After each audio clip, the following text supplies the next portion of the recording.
Hello friends, मैं सुनील कुमार। स्वागत हमारे यूट्यूब चैनल पर। और आज हम अध्ययन करेंगे कक्षा 12वीं के अनिवार्य हिंदी के जो महत्वपूर्ण वस्तुनिष्ठ प्रश्न हैं उनके बारे में आज हम अध्ययन करेंगे, जो परीक्षा की दृष्टि से अत्यंत महत्वपूर्ण माने गए हैं। तो चलिए शुरू करते हैं।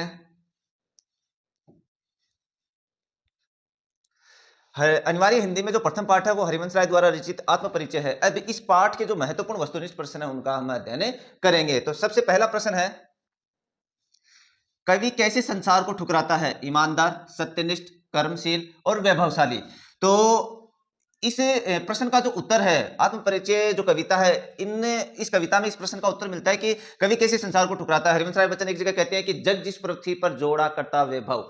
तो कौन से संसार का? वैभव। जग जिस पृथ्वी पर जोड़ा करता वैभव, में प्रतिपग उस पृथ्वी को ठुकराता। तो कैसे संसार को ठुकराने की बात कर रहा है? वैभवशाली संसार को ठुकराने की बात कर रहा है। तो उत्तर क्या रहेगा? द। अगला प्रश्न देखिए, कवि के हृदय रूपी वीणा के तारों को किसने झंकृत कर दिया? ईश्वर ने, प्रेयसी ने, पिता ने, मातृभूमि ने। तो ये जो आत्मपरिचय कविता है हरिवंश राय द्वारा रचित, ये प्रेयसी को केंद्रित करके लिखी गई है। अर्थात हरिवंश राय बच्चन की जो प्रेयसी अर्थात प्रेमिका है उसी को केंद्रित करके लिखी गई है। तो इस प्रश्न का उत्तर क्या रहेगा कि कवि के हृदय रूपी वीणा के तारों को किसने झंकृत कर दिया है? ईश्वर ने। तो ईश्वर नहीं होगा। पिता ने, पिता भी नहीं होगा। मातृभूमि ने, ये भी नहीं होगा, क्योंकि जब केंद्र ही प्रेयसी है तो उत्तर भी क्या रहेगा? प्रेयसी रहेगा। और एक जगह कहता भी, कर दिया किसी ने झंकृत, मैं सांसों के दो तार लिए फिरता हूं। तो ये किसके बारे में कहा गया? ये प्रेयसी के बारे में कहा गया है। तो उत्तर क्या रहेगा? ब। अगला प्रश्न देखिए, कवि किसका भार लिए फिरता है? समाज का, पापों का, सांसारिक उत्तरदायित्व का और कोई नहीं। अब एक तरीके से प्रश्न को हम देखना चाहिए, जब उत्तर नहीं आ रहा हो हमें, तो जैसे ये प्रश्न कवि किसका भार लिए फिरता है, तो कई बार क्या ये एक तरीके से तुक्का बोल सकते हैं इसको कि इन चारों ऑप्शनों में जो सबसे बड़ा ऑप्शन है वही उत्तर रहता है। हमेशा नहीं, लगभग रहता है। तो इन चारों ऑप्शनों में सबसे बड़ा ऑप्शन कौन सा? सांसारिक उत्तरदायित्व को। तो उत्तर भी क्या रहेगा? सांसारिक उत्तरदायित्व को। कवि किसका भार लिए फिरता है? हरिवंश राय बच्चन एक जगह कहते हैं कि मैं जग जीवन का भार लिए फिरता हूं, फिर भी जीवन में प्यार लिए फिरता हूं। कर दिया किसी ने झंकृत, मैं सांसों के दो तार लिए फिरता हूं। अर्थात सांसारिक उत्तरदायित्व की बात की जा रही है। किसकी बात की जा रही है? सांसारिक उत्तरदायित्व की। कवि किसका भार लिए फिरता है? सांसारिक उत्तरदायित्व का भार लिए फिरता है। तो उत्तर क्या रहेगा? स। अगला प्रश्न देखिए, प्रतिपग में अलंकार कौन सा है? अनुप्रास, यमक, रूपक और श्लेष। तो अगर हमें इन चारों अलंकारों की परिभाषाएं आ रही है तो इस शब्द में कौन सा अलंकार है वो हम आसानी से बता सकते हैं। तो सबसे पहले देखिए, अनुप्रास। अनुप्रास की क्या विशेषता होती है कि जहां कोई वर्ण दो या दो से अधिक बार आए तो वहां कौन सा अलंकार माना जाता है? अनुप्रास अलंकार माना जाता है। तो यहां पर आ गया, यहां पर आ गया, तो उत्तर भी क्या रहेगा? ए रहेगा। अर्थात अलंकार कौन सा माना जाएगा? ए, अनुप्रास अलंकार माना जाएगा। अब ये बाकी तीन बच गए, इनको समझ लेते हैं। यमक अलंकार। यमक अलंकार की परिभाषा क्या होती है कि जहां कोई शब्द एक बार आए और हर बार उसका अलग अर्थ निकले, वहां कौन सा अलंकार माना जाता है? यमक अलंकार माना जाता है। जैसे आपने बहुत बार पढ़ा भी होगा, सुना भी होगा, कनक कनकते सोगुनी। कनक कनकते सोगुनी, कनक कनकते सोगुनी, मादकता अधिकाय, या खाए बोराय जग या पाए बोराय। तो ये कनक कनक दो बार आ गया। तो ये जो पहला शब्द है ये तो क्या है? धतुरा। ये तो क्या है? धतूरा। दूसरा शब्द ये क्या है? सोना। अर्थात ये जो सोना है वो धतूरे से 100 गुना ज्यादा नशीला पदार्थ होता है। कैसे होता है? क्योंकि धतूरे को तो खाने के बाद में नशा चढ़ता है, जबकि सोने को तो प्राप्त करते ही नशा चढ़ जाता है। तो शब्द दोनों एक जैसे हैं लेकिन अर्थ अलग अलग आ रहा। मैंने परिभाषा क्या बताई कि जब कोई शब्द एक या एक से अधिक बार आए और उसका हर बार अलग अर्थ निकले, वहां कौन सा अलंकार होगा? यमक अलंकार होगा। दूसरा है रूपक अलंकार। रूपक अलंकार की परिभाषा क्या होती है कि जहां उपमेय में उपमान का उपमेय को उपमान मान लिया जाए, वहां कौन सा अलंकार होता है? रूपक अलंकार होता है। इसी प्रकार श्लेष अलंकार। श्लेष अलंकार की क्या विशेषता होती है कि जहां कोई शब्द एक बार आए और हर बार उसका अलग अर्थ निकले, तो वहां कौन सा अलंकार माना जाता है? श्लेष अलंकार माना जाता है। जैसे रहीमन पानी राखिए, बिन पानी सब सून, पानी गए न उबरे मोती मानुष चून। तो यहां जो पानी शब्द आया ये हर बार इसका अलग अर्थ निकलता है। तो इसलिए श्लेष अलंकार की क्या विशेषता होती है कि जहां कोई शब्द एक बार आए और हर बार उसका अलग अर्थ निकले, वहां कौन सा अलंकार होता है? श्लेष अलंकार। इन दोनों में अंतर क्या होता है? दोनों में सबसे बड़ा अंतर यह रहता है कि इसमें शब्द एक जैसे शब्द एक या एक से अधिक बार आते हैं और हर बार उसका अलग अर्थ निकलता है। इसमें क्या होता है? कोई शब्द एक ही बार आता है और हर बार उसका अलग अर्थ निकलता है। कहने का मतलब ये दोनों शब्द समान है लेकिन अर्थ अलग अलग है। और इसमें क्या होता है? शब्द एक ही बार आया लेकिन हर शब्द के साथ इसका जो अर्थ है वो अलग निकलता है। तो यहाँ कौन सा अलंकार माना जाएगा? श्लेष। तो इस अब इस प्रश्न की बात करते हैं कि प्रतिपद में अलंकार है तो यमक भी नहीं है, रूपक भी नहीं है, श्लेष भी नहीं है, तो बच गया कौन सा? अनुप्रास है। जहां कोई वर्ण दो या दो से अधिक बार आए वहां कौन सा अलंकार माना जाता है? अनुप्रास अलंकार माना जाता है। चलिए बढ़ते हैं अगले प्रश्न की ओर।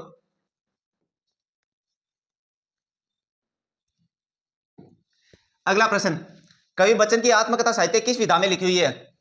गद्य, पद्य, चंपू और कोई नहीं। गद्य का मतलब होता है थ्योरेटिकल होना, यानी कि किसी चीज का थ्योरी के रूप में लिखना। पद्य क्या होता है? पद्यांश के रूप में लिखना, जैसे कविताएं हैं और भी बहुत सारी रचनाएं होती हैं, तो ये हो गया पद्य। चंपू क्या होता है? गद्य और पद्य का मिश्रण। तो उत्तर क्या रहेगा? कवि बच्चन की जो आत्मकथा वो किसमें लिखी गई है? पद्य में लिखी गई है। अगला प्रश्न देखिए, मैं और जग और कहां का नाता, पंक्ति में कौन सा अलंकार है? उपमा, यमक, उत्प्रेक्षा, विभावना। तो मैंने थोड़ी देर पहले बताया था, जहां कोई शब्द दो या दो से अधिक बार आए और उसका हर बार अलग अर्थ निकले, वहां कौन सा अलंकार होता है? यमक अलंकार होता है। जैसे देखिए, इसमें और ये और ये और। अब इनका अर्थ देखिए, मैं और, यहां इस और का मतलब है अलग, मैं और यहां संयोजक है, ये जोड़ने वाला। जैसे दो वाक्यों को, दो शब्दों को जोड़ता है ना, जैसे राम और श्याम, सीता और गीता, मोहन और सोहन, तो इसी प्रकार ये क्या है? संयोजक। क्या है? संयोजक। और ये और है, इसका मतलब है अलग। यानी कहने का मतलब है, हरिवंश राय बच्चन क्या कह रहे हैं कि मैं अलग हूं और संसार अलग है। मैं और जग और कहां का नाता, मैं बना बना कितने जग रोज मिटाता। तो इस पंक्ति में अलंकार कौन सा रहेगा? यमक अलंकार रहेगा। बाकी तीन अलंकार है, उनको भी समझ लेते हैं। उपमा क्या होता है? जहां उपमेय की उपमान से तुलना की जाती है, वहां कौन सा अलंकार होता है? उपमा अलंकार होता है। जैसे उसका मुख चंद्र सा है, यानी कि उसका मुख चंद्रमा की जैसा है, तो यहां कौन सा होगा? उपमा। उत्प्रेक्षा, जिसमें उपमेय को उपमान बना दिया जाता है, वहां कौन सा अलंकार होता है? उत्प्रेक्षा। और विभावना क्या होता है? जहां कारण के अभाव में कार्य संपन्न हो जाए, जैसे बिनु पद चले, सुने बिनु काना, कर बिनु कर्म करे विधि नाना। अर्थात जो पैरों के बिना चल रहा है, कानों के बिना सुन रहा है, हाथों के बिना कार्य कर रहा है, तो वहां कौन सा अलंकार माना जाएगा? विभावना। तो इस प्रश्न का जो उत्तर है वो क्या है? यमक अलंकार। क्योंकि कोई शब्द दो या दो से अधिक बार आ रहा है, हर बार उसका अलग अर्थ निकल रहा है, तो वहां कौन सा अलंकार माना जाएगा? यमक अलंकार माना जाएगा। देखिए अगला प्रश्न अब, हालावादी दर्शन के प्रणेता कौन है? जयशंकर प्रसाद, हरिवंश राय बच्चन, प्रेमचंद, महादेव वर्मा। हालावादी का हाला का मतलब होता है शराब। हाला का मतलब क्या होता है? शराब। और हालावादी दर्शन के जो प्रणेता है वो किसे माना गया है? हरिवंश राय बच्चन को माना गया है। यानी कि सबसे पहले इस हालावादी दर्शन का जो प्रतिपादक है अर्थात प्रणेता है, वो किसे माना गया है? हरिवंश राय बच्चन को माना गया है। यानी कि शुरुआत किसने की थी? हरिवंश राय बच्चन ने की थी। हरिवंश राय बच्चन का मानना था कि शराब का जो नशा होता है, शराब के नशे में व्यक्ति जो लिख सकता है, जो बोल सकता है, वो जो व्यक्ति सिंपल होता, सादा होता, वो नहीं बोल सकता। तो हरिवंश राय बच्चन का मानना था कि जितना नशा मदिरा में होता है उतना ही नशा साहित्य में होता है। इसलिए हरिवंश राय बच्चन को क्या माना गया? हालावादी दर्शन के प्रणेता माने गए हैं। अगला प्रश्न देखिए, कवि हरिवंश राय बच्चन का जन्म कब हुआ? तो ये तो निश्चित उत्तर है 1907 में, यानी कि इसका उत्तर निश्चित है, तो इसमें तो कोई समझाने वाली बात नहीं है। कब जन्म हुआ? 1907 में। अगला प्रश्न देखिए, निम्न में कौन सी काव्य कृति कवि बच्चन की नहीं है? निशा निमंत्रण है, मधुकलश है, मधुशाला है, अनामिका नहीं है। अनामिका क्यों नहीं है? क्योंकि अनामिका सूर्यकांत त्रिपाठी निराला की रचना है, यानी कि जो निराला है उनकी ये रचना है। बाकी जो तीन रचनाएं वो किनकी है? हरिवंश राय बच्चन की है। अगला प्रश्न देखिए, कवि की वाणी कैसी है? मृदुल, कठोर, उग्र और शीतल। तो हरिवंश राय बच्चन एक जगह कहते भी है कि मैं शीतल वाणी में आग लिए फिरता हूं, फिर भी जीवन में प्यार लिए फिरता हूं। तो उनकी वाणी है, उनकी वाणी कैसी है? शीतल मानी गई है। तो उत्तर क्या रहेगा? द रहेगा। चलिए अगले प्रश्न में चलते हैं।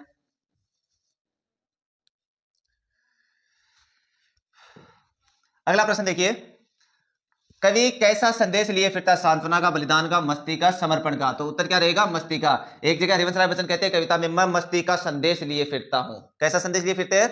मस्ती का। यानी कि मनुष्य को अपने जीवन में अपने आप में मस्त रहना चाहिए, इसलिए वो किस प्रकार का संदेश लिए फिरते हैं? मस्ती का संदेश लिए फिरते हैं। अगला प्रश्न देखिए, कवि स्वयं को दुनिया का क्या मानते हैं? प्रेमी, दीवाना, परवाना, रक्षक। एक जगह हरिवंश राय बच्चन कहते हैं कि मैं हूं दुनिया का एक नया दीवाना। तो खुद को क्या मानते हैं? दुनिया का नया दीवाना मानते हैं। अर्थात उनका कहने का मतलब है कि दुनिया जो है, उस दुनिया में मैं हूं एक अलग दीवाना, एक नया दीवाना, अर्थात इस दुनिया से हटकर मैं दीवाना हूं। तो खुद को क्या मानते हैं? दीवाना मानते हैं। ये था हरिवंश राय बच्चन, ये था रचित कविता आत्मपरिचय के कुछ महत्वपूर्ण प्रश्न। अब बढ़ते हैं अगले पाठ की ओर। अगली जो कविता है, दिन जल्दी जल्दी ढलता है, इसके कुछ महत्वपूर्ण प्रश्न है, उनके बारे में अध्ययन करते हैं। पहला प्रश्न है, पंथी को रात कहाँ होने की संभावना? पथ में, घर में, वन में, कोई नहीं। तो पंथी जो होता है वो राहगीर होता है, तो कहाँ रात होने की संभावना? पथ में, अर्थात रास्ते में रात होने की संभावना, ये उसके मन में भय बना रहता है।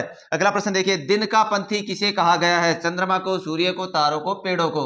तो दिन का पंथी है वो किसे कहा गया?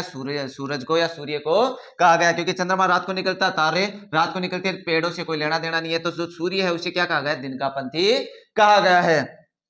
अगला प्रश्न देखिए, दिन जल्दी जल्दी ढलता है का क्या ऐसे है? जल्दी से सुबह होती है, जल्दी से शाम होती है, समय परिवर्तनशील है, कोई नहीं।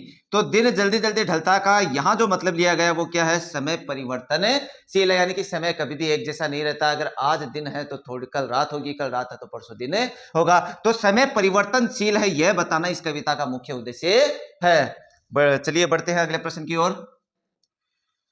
दिन ढलने के साथ ही बच्चे कहां से झांकने लगते हैं? खिड़की से, छत से, नीड़ों से, दरवाजों से।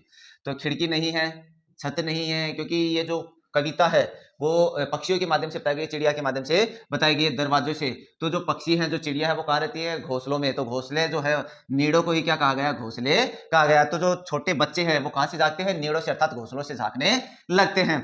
कवि के हृदय में कैसे भाव भरे हुए हैं? प्रसन्नता के, जोश और उत्साह के, विहलता के और ईर्ष्या के। तो किसके?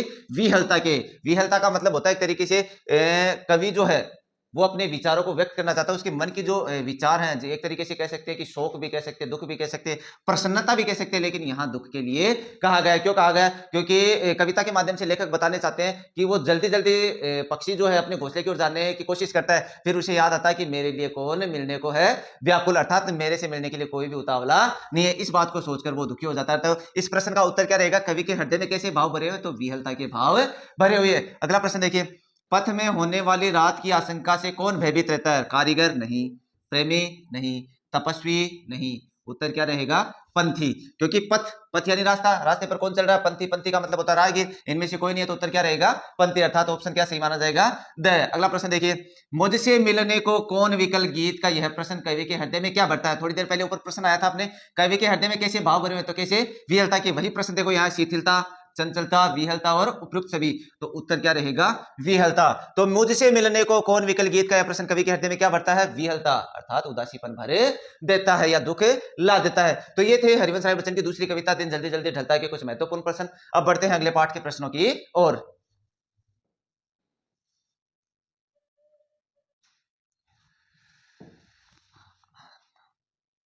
अगला पाठ आलोक धनवा द्वारा रचित पतंग है।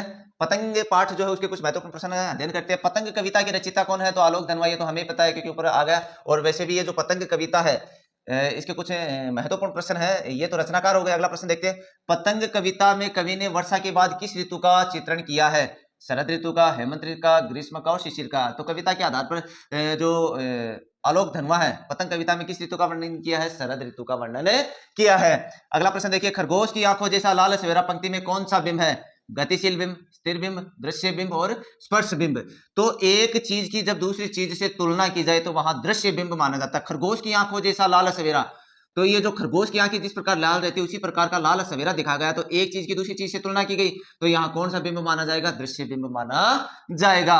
गतिशील का मतलब होता है गतिशीलता के बारे में तुलना करना, स्थिर का मतलब होता है एक जगह रुकी रुकी चीजों के बारे में तुलना करना, और स्पर्श का मतलब होता है स्पर्श से संबंधित बिंब उनकी तुलना करना। तो यहाँ एक दृश्य की दूसरे दृश्य से तुलना की गई, तो यहाँ कौन सा बिंब? दृश्य बिंब है। अगला प्रश्न देखिए, शरद आया पुलों को पार करते हुए, इस पंक्ति में कौन सा अलंकार है? उत्प्रेक्षा, विभावना, रूपक और मानवीकरण। तो इसमें जो शरद आया पुलों को पार करके, शरद क्या है? एक ऋतु है। तो परिभाषा देखिए मैं समझाता हूं, जब प्राकृतिक क्रियाओं पर मानवीय क्रियाओं का आरोप कर दिया जाता है तो वहां कौन सा अलंकार माना जाता है? मानवीकरण अलंकार माना जाता है। आप देखिए, शरद आया पुलों को पार करके, शरद तो एक ऋतु है, वो पुलों को पार करके कैसे आ सकता है? अर्थात प्राकृतिक क्रियाओं पर जब मानवीय क्रियाओं का आरोप कर दिया जाता है तो वहां कौन सा अलंकार माना जाता है? मानवीकरण अलंकार माना जाता है। विभावना की परिभाषा मैंने बताई थी, कारण क्या? भाव में कार्य संपन्न होना। रूपक में बताया था, जब उपमेय को उपमान बना दिया जाता है, और उत्प्रेक्षा का उपमेय को उपमान मान लिया जाता है। तो उत्तर क्या रहेगा? द, अर्थात कौन सा अलंकार माना गया? मानवीकरण अलंकार। मानवीकरण की अलंकार की सबसे बड़ी जो विशेषता वो क्या रहती है कि प्राकृतिक जो क्रियाएं रहती है उन क्रियाओं पर मानवीय क्रियाओं का आरोप कर दिया जाता है, तो वहां कौन सा अलंकार माना जाता है? मानवीकरण अलंकार माना जाता है। अगला प्रश्न देखिए, शरद बच्चों को कैसे इशारों से बुलाता है? चमकीले इशारों से, लुभावने इशारों से, तिरछे, कोई नहीं। तो इस कविता के आधार पर जो उत्तर रहेगा वो क्या रहेगा? चमकीले इशारों से। क्योंकि एक जगह कविता में लाइन भी आती है कि चमकीले इशारों से बुलाता हुआ। कैसे? चमकीले इशारों से बुलाता हुआ। तो उत्तर क्या रहेगा? चमकीले इशारों से बुलाता है। तो शरद बच्चों को कैसे इशारों से बुलाती है? चमकीले इशारों से बुलाती है। अगला प्रश्न देखिए, कौन सी ऋतु आसमान को मुलायम बनाती है? शरद ऋतु, हेमंत ऋतु, ग्रीष्म ऋतु, कोई नहीं। तो ये जो पाठ है, पतंग कविता जो है, पतंग जो कविता है, इसमें शरद ऋतु के बारे में ज्यादा वर्णन किया गया है। अर्थात शरद ऋतु ही आसमान को मुलायम बनाने का काम करती है। क्योंकि शरद ऋतु मुलायम का मतलब यहाँ इससे लिया गया है क्योंकि शरद ऋतु में जैसे पतंग वगैरह उड़ाते हैं तो उस समय जो आसमान है वो एक संतुलित रहता है, जो पतंग है वहां आसानी से उड़ पाती है। इसलिए इस आसमान को मुलायम बनाने किसके बारे में कहा गया? शरद ऋतु के बारे में कहा गया कि शरद जो है वो आसमान को मुलायम बनाने का काम करती है। अगला प्रश्न देखिए, दुनिया रोज बनती है काव्य संग्रह किसका है? कुंवर नारायण का, आलोक धनवा का, जयशंकर प्रसाद का, तुलसीदास का। तो दुनिया रोज बनती है किसका है? आलोक धनवा द्वारा रचित है। अगला प्रश्न देखिए, कवि पतंग, कविता पतंग में खरगोश की आंखों जैसा किसको बताया गया? ऊपर प्रश्न भी आया था, देखिए, खरगोश की आंखों जैसा लाल सवेरा। तो सवेरे को, साइकिल को, पतंग को, सूर्य को, तो किसको बताया गया? सवेरे को। जब आप एक प्रश्न को दूसरे प्रश्न से जोड़कर पढ़ेंगे तो प्रश्न आसानी से समझ में आ जाएंगे, आसानी से याद हो जाएंगे। तो खरगोश की आंखों जैसा लाल किसको बताया गया? सवेरे को बताया गया। अगला प्रश्न देखिए, कवि आलोक धनवा का जन्म कब हुआ? 1948 में, 1939 में, 1938 में और 1958 में। तो ये तो जन्म तो फिक्स है, कब हुआ? 1948 में जन्म हुआ किनका? आलोक धनवा का। तो बढ़ते हैं अगले प्रश्न की ओर।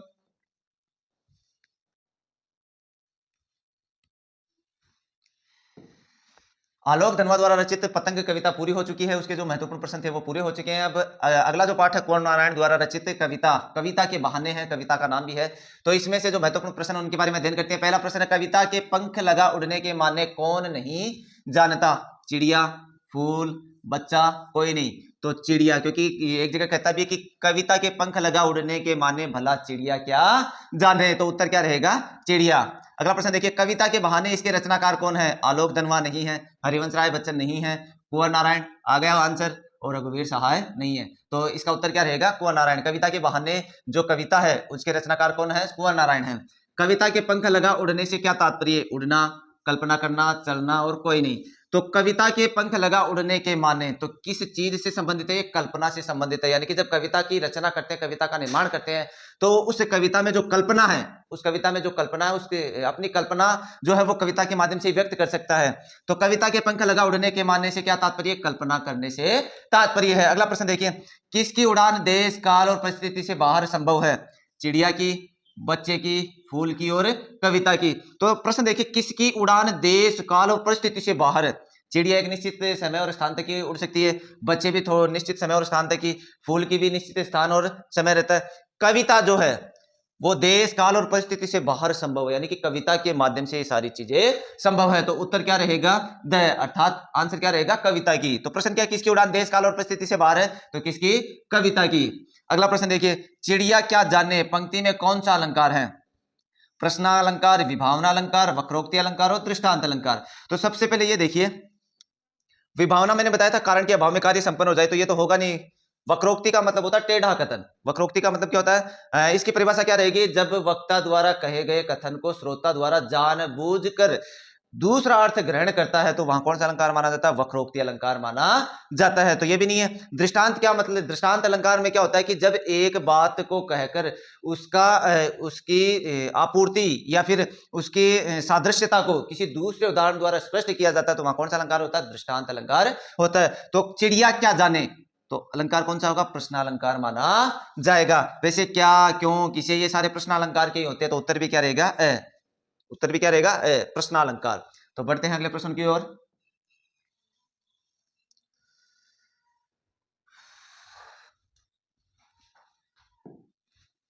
अगला प्रश्न है, कविता के बहाने, कविता के बहाने कविता में किसकी महत्ता को स्थापित किया गया है? कविता की, चिड़िया की उड़ान की, फूलों की, बच्चों के खेल की।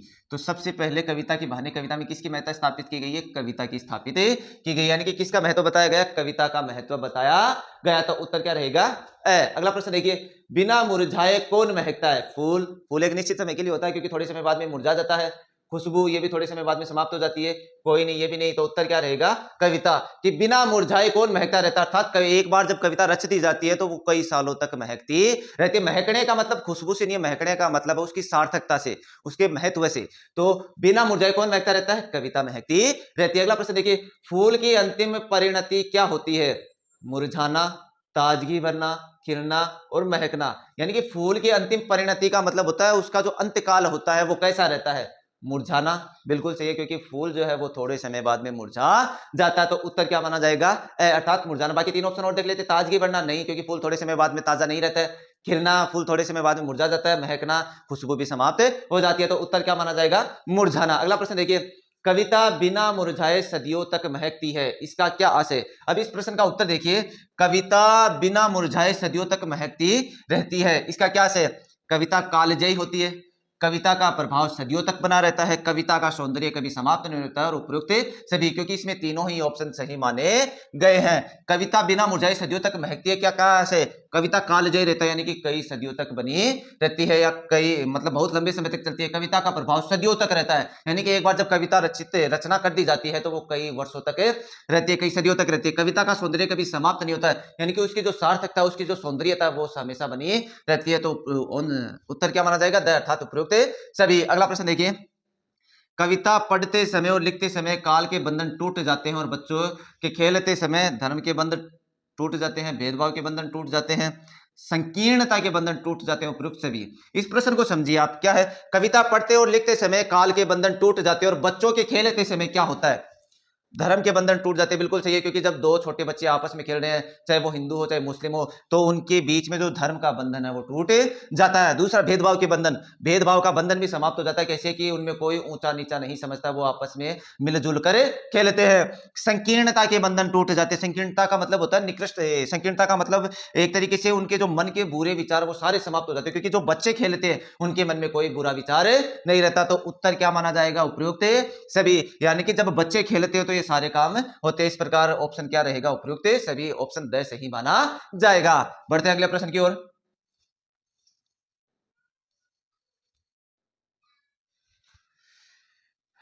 अगली कविता है बात सीधी थी पर। इस पाठ के, इस कविता के कुछ महत्वपूर्ण प्रश्न देखिए। बात सीधी थी पर कविता के रचयिता कौन है? कुंवर नारायण, फिराक गोरखपुरी नहीं है, उमाशंकर जोशी नहीं है, रघुवीर सहाय नहीं है। तो उत्तर क्या रहेगा? कुंवर नारायण, क्योंकि ऊपर जो रचनाकार थे उन्हीं की ये कविता है। सीधी बात किसके चक्कर में टेढ़ी फंस गई? तर्कशास्त्र के, विज्ञान के, भाषा के, उपयुक्त सभी। तो किसके चक्कर में? भाषा के चक्कर में। एक जगह कविता में लाइन भी तो आती है कि बात सीधी थी पर भाषा के चक्कर में जरा टेढ़ी फंस गई। तो किसके चक्कर में फंस जाती है? भाषा के चक्कर में टेढ़ी फंसे जाती है। अगला प्रश्न देखिए, भाषा के क्या करने से बात और अधिक पेचीदा हो गई? उलटने पलटने से, तोड़ने मरोड़ने से, घुमाने फिराने से, उपयुक्त सभी। तो उत्तर क्या माना जाएगा? उपयुक्त सभी, क्योंकि कविता में एक जगह लाइन भी आती है कि भाषा के क्या करने से बात और अधिक पेचीदा हो गई? उलटने पलटने से, तोड़ने मरोड़ने से, घुमाने फिराने से। तो क्या उत्तर माना जाएगा? उपयुक्त सभी, अर्थात ये तीनों चारों काम करने से ही बात जो है वो और ज्यादा पेचीदा हो जाती है। अगला प्रश्न देखिए, कवि के कर्तव्यों को देखकर तमाशबीनों ने क्या किया? उसकी झूठी तारीफ की, शाबाशी दी, वाहवाही की, उपयुक्त सभी। तो उपयुक्त सभी में आएगा, क्योंकि उसकी झूठी तारीफ करने लगते हैं, शाबाशी करने लगते हैं, वाहवाही करने लगते हैं। क्योंकि कवि जब कवि के कर्तव्यों को देखकर तमाशबीन अर्थात जो देखने वाले हैं वो क्या क्या कार्य करते हैं, क्या क्या क्रियाएं करते हैं, प्रतिक्रियाएं करते हैं? झूठी तारीफ करने लगते हैं, शाबाशी देने लगते हैं, वाहवाही करने लगते हैं, और उपयुक्त सभी। तो उत्तर क्या होगा? उपयुक्त सभी, अर्थात ये तीनों काम ही तमाशबीन है वो करने लगते हैं। अगला प्रश्न देखिए, बात कवि के साथ किसके समान खेल रही है? पेंच के समान, कील के समान, बच्चे के समान, और खिलौने के समान। तो उत्तर क्या रहेगा? बच्चे के समान। बात जो है वो कवि के साथ कैसे, किसके समान खेलने का काम कर रही है? बच्चे के समान खेलने का काम कर रही है। अगला प्रश्न देखिए, बात की चूड़ी मर जाना से कवि का क्या तात्पर्य? बात का प्रभावहीन हो जाना, बात का सहज और स्पष्ट हो जाना, बात में कसावट आ जाना, इनमें से कोई नहीं। जिस प्रकार स्क्रू जो होता है उसे हम जब दीवार में लगाते हैं, उसकी चूड़ी जब समाप्त हो जाती है तो पेज की जो कसावट है, जो पकड़ है, वो समाप्त हो जाती है। उसी प्रकार बात की चूड़ी मर जाना का मतलब क्या होगा? बात का प्रभावहीन हो जाना, यानी कि बात का जो मुख्य अर्थ है, बात का जो मुख्य उद्देश्य वो समाप्त हो जाता है। समाप्त क्यों हो जाता है? क्योंकि कविता में बताया गया है कि इस भाषा को और ज्यादा प्रभावशाली बनाने के लिए तोड़ना मरोड़ना, उलटना पुलटना, घुमाना, ये सारे काम करता है रचनाकार। और ऐसा करने से जो बात है, उस बात का जो उद्देश्य है, बात का जो उद्देश्य वो समाप्त हो जाता है, अर्थात प्रभावहीन हो जाती है। तो उत्तर क्या माना जाएगा? बात का प्रभावहीन हो जाना। चलिए बढ़ते हैं अगले प्रश्न की ओर। कविता में किसकी सहजता की बात की गई है? अलंकार की, छंद की, व्याकरण की, और भाषा की। तो भाषा की सहजता की बात की गई है, क्योंकि हर जगह वो भाषा की बात करता है। देखो ये ना, भाषा की क्या करने से बात और अधिक पेचीदा हो गई, तो इस कविता में भाषा पर मुख्य जोर दिया गया है कि भाषा सीधी सिंपल हो उतनी ही ज्यादा प्रभावशाली होती है। तो प्रश्न क्या है? कविता में किसकी सहजता की बात की गई है? तो किसकी सहजता की बात की गई है? भाषा की सहजता की बात की गई है। चलिए बढ़ते हैं अगले प्रश्न की ओर।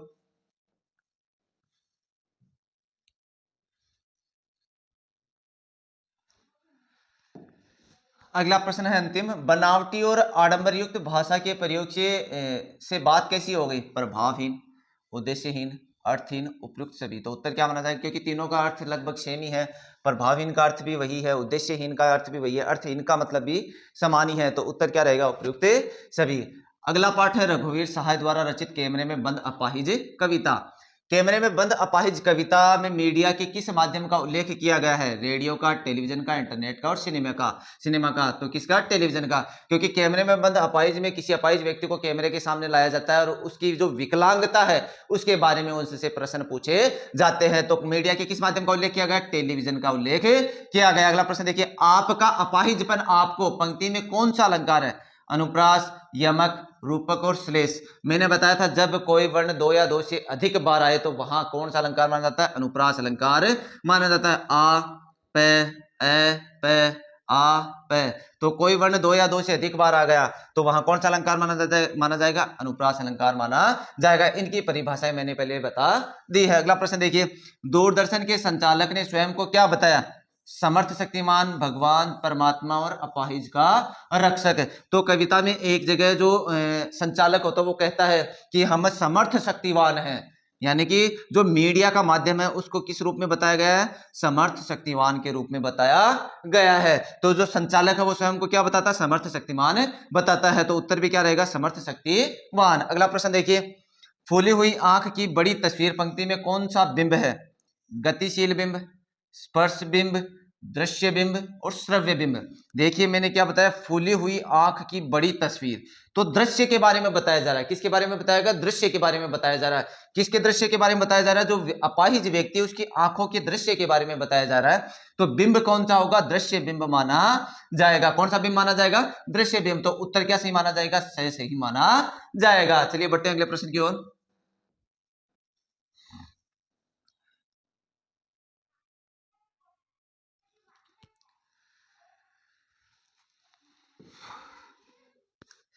अपाहिजपन का क्या अर्थ है? मजबूत, शारीरिक रूप से कमजोर, अच्छा व्यक्ति और सभी। तो शारीरिक रूप से कमजोर। अपाहिज वही व्यक्ति रहता है जो विकलांग होता है। विकलांगता कैसी भी हो सकती है, शारीरिक विकलांगता भी हो सकती है, मानसिक विकलांगता भी हो सकती है। तो अपाहिजपन का क्या अर्थ है? शारीरिक रूप से कमजोर। अगला प्रश्न देखिए, हम अपाहिज व्यक्ति को क्यों रुला देते हैं? कार्यक्रम रोचक बने, बोर लगे, रोचक नहीं लगे, कोई नहीं। तो ये जो प्रश्न है, हम अपाहिज व्यक्ति को क्यों रुला देते हैं? तो इसमें जो मीडिया वाले हैं वो अपने कार्यक्रम को रोचक बनाने के लिए उस अपाहिज व्यक्ति को रुलाना चाहते हैं ताकि उनकी टीआरपी बढ़े।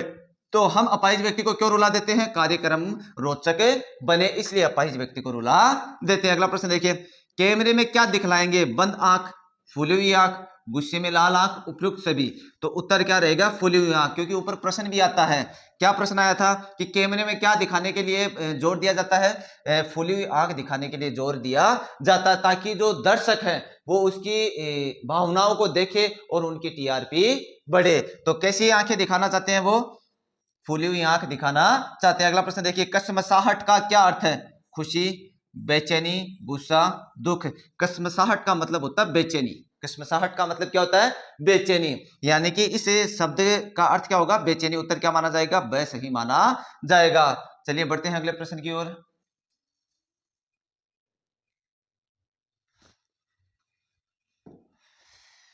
अगला प्रश्न देखिए, पर्दे पर किसकी कीमत होती है? वक्त की, दर्शकों की, मेहमानों की, सभी की। तो उपयुक्त सभी। उत्तर क्या सही माना जाएगा? पर्दे पर किसकी कीमत होती है? वक्त की। क्योंकि कविता में एक जगह कहता है कि दर्शक, जब वो विकलांग व्यक्ति रोता नहीं है तो क्या कहता है कि पर्दे पर वक्त की कीमत है। तो किसकी कीमत है?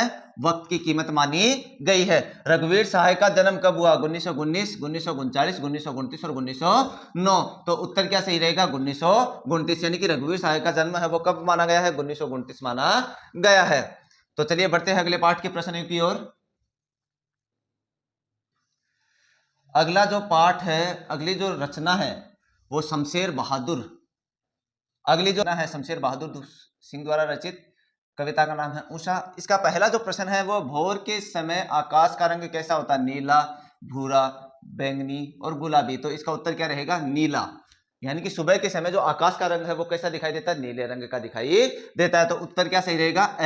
अगला प्रश्न है, शमशेर बहादुर सिंह का जन्म कब हुआ? 1911, 1921, 1917, 1928। तो उत्तर क्या रहेगा? 1911। शमशेर बहादुर सिंह का जन्म 1911 में माना गया है। अगला प्रश्न, बहुत नीला शंख जैसा पंक्ति में कौन सा अलंकार है?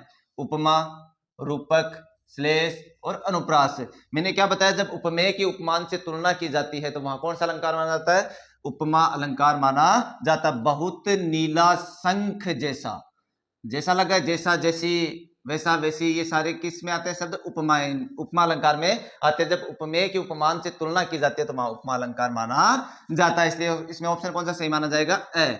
अगला प्रश्न देखिए, उषा का जादू टूटने का क्या कारण है, बरसात आना, तारों का दिखाई देना, सूर्योदय होना और दोपहर का होना। तो उत्तर क्या रहेगा, सूर्योदय होना। यानी कि सुबह के समय जो प्राकृतिक सौंदर्य चलता है, प्राकृतिक जो जादू चलता है, वो कब टूटता है, जब सूर्योदय हो जाता है। जैसे सूर्योदय हो जाता है वैसे प्राकृतिक जो सौंदर्य जो जादू वो टूटने लगता है। तो ऑप्शन कौन सा सही माना जाएगा, स सही माना जाएगा। अगला प्रश्न देखिए, गौर झिलमिल देह प्रकृति के किस उपादान की है, चंद्रमा की, सूर्य की, धरती की, तालाब की। तो ये सूर्य से संबंधित कहा गया है। इस कविता में आता भी है कि गौर झिलमिल देह जैसे, तो ये सूर्य की किरणों के बारे में कहा गया, अर्थात सूरज से संबंधित है। प्रश्न क्या, गौर झिलमिल देह प्रकृति की किस उपादान की है, तो किसकी है, सूर्य की, अर्थात ऑप्शन कौन सा सही माना जाएगा, ब सही माना जाएगा। अगला प्रश्न देखिए, शमशेर बहादुर सिंह मुख्यतः हिंदी की किस धारा के कवि हैं, छायावादी, प्रगतिवादी, प्रयोगवादी, नए कविता। तो उत्तर क्या रहेगा, प्रयोगवादी। यानी कि जो शमशेर बहादुर सिंह है मुख्यतः हिंदी की प्रयोगवादी काव्य धारा के कवि माने जाते हैं। अगला प्रश्न देखिए, उषा कविता में किसका वर्णन किया गया है, शहर की सुबह का, वन की सुबह का, गांव की सुबह का, उपयुक्त सभी। तो इस कविता में, उषा कविता में गांव, ग्रामीण जो परिवेश है, उस ग्रामीण परिवेश की सुबह का वर्णन किया गया, अर्थात गांव की सुबह का वर्णन किया गया। तो उत्तर क्या सही माना जाएगा, स सही माना जाएगा। अगला प्रश्न देखिए, उषा कविता के रचनाकार हैं शमशेर बहादुर सिंह। तो ये तो उत्तर निश्चित है, किसकी रचना, ये शमशेर बहादुर सिंह की रचना है। चलिए बढ़ते हैं अगले प्रश्नों की ओर।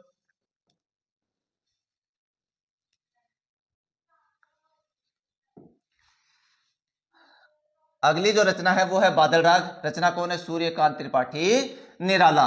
तो इसका पहला प्रश्न है, बादल राग कविता के रचनाकार हैं कौन है, सूर्यकांत त्रिपाठी निराला। अगला प्रश्न देखिए, निराला का जन्म कब हुआ, 1990, 1899, 1900। तो इनका जन्म जो है 1900 में भी नहीं माना गया, 1890 में भी नहीं माना गया और 1990 में भी नहीं माना गया। कब माना गया, 1899 में माना गया है। निराला का जो जन्म है वो कब माना गया, 1899 में। अगला प्रश्न है, कविता में विप्लव के वीर किसे कहा गया है, पूंजीवादी लोगों को, बादल को, गरीबों को और कोई नहीं। तो कविता में विप्लव, विप्लव का मतलब होता है एक तरीके से क्रांति, क्रांति का प्रतीक किसे माना गया, बादल को माना गया, क्योंकि जो समाज में परिवर्तन लाने का काम करता है उसे तो क्रांति कहते हैं, और जो प्रकृति में परिवर्तन लाने का काम करता है उसे क्या कहते हैं, बादल कहते हैं। तो कविता में विप्लव के वीर किसे कहा गया है, बादल को कहा गया, इसलिए इसमें ऑप्शन कौन सा सही माना जाएगा, ब सही माना जाएगा। अगला प्रश्न देखिए, बादल राग कविता किस काव्य धारा की कविता है, छायावादी, प्रगतिवादी, प्रयोगवादी और साठोत्री। तो जो बादल राग कविता है वो प्रगतिवादी काव्य धारा से संबंधित कविता है, अर्थात ये प्रगतिवादी जो काव्य धारा उससे संबंधित है। तो ऑप्शन कौन सा सही माना जाएगा, ऑप्शन ब सही माना जाएगा। अगला प्रश्न देखिए, क्रांति की आशंका से कौन भयभीत रहता है, शोषक वर्ग, शोषित वर्ग, कवि और पाठक वर्ग। शोषक वर्ग वो होता है जो शोषण करता है, शोषित वर्ग वो होता है जिसका शोषण किया जाता है, और कवि रचनाकार, पाठक जो पढ़ने वाला होता है। तो इस कविता में, बादल राग कविता में क्रांति की आशंका से कौन भयभीत रहता है, तो शोषक वर्ग, अर्थात जो शोषण करने वाले रहते हैं वो भयभीत रहते हैं, अर्थात ऑप्शन कौन सा सही माना जाएगा, ऑप्शन ए सही माना जाएगा। चलिए बढ़ते हैं अगले प्रश्नों की ओर।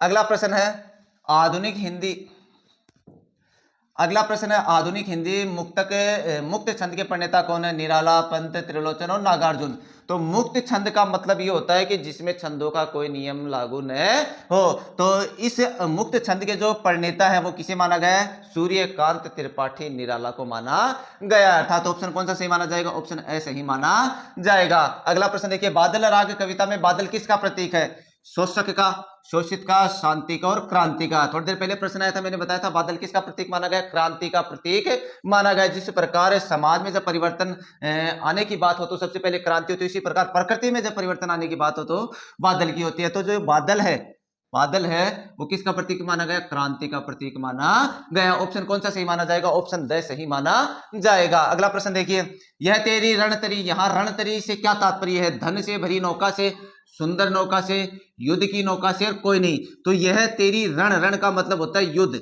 रण का मतलब क्या होता है युद्ध, और तरी का मतलब होता है नाव या नौका, नाव या नौका। तो यह तेरी रण तरी यानी कि युद्ध की जो नाव है, तो धन से भरी नाव, सुंदर नौका, युद्ध की नौका। तो ऑप्शन कौन सा सही माना जाएगा? ऑप्शन से सही माना जाएगा। तो यह तेरी रण तरी, तो रण तरी से क्या तात्पर्य? युद्ध की नौका का तात्पर्य। ऑप्शन कौन सा है? ऑप्शन से सही माना जाएगा। अगला प्रश्न देखिए, बादल राग कविता में सुख को कैसा बताया गया है?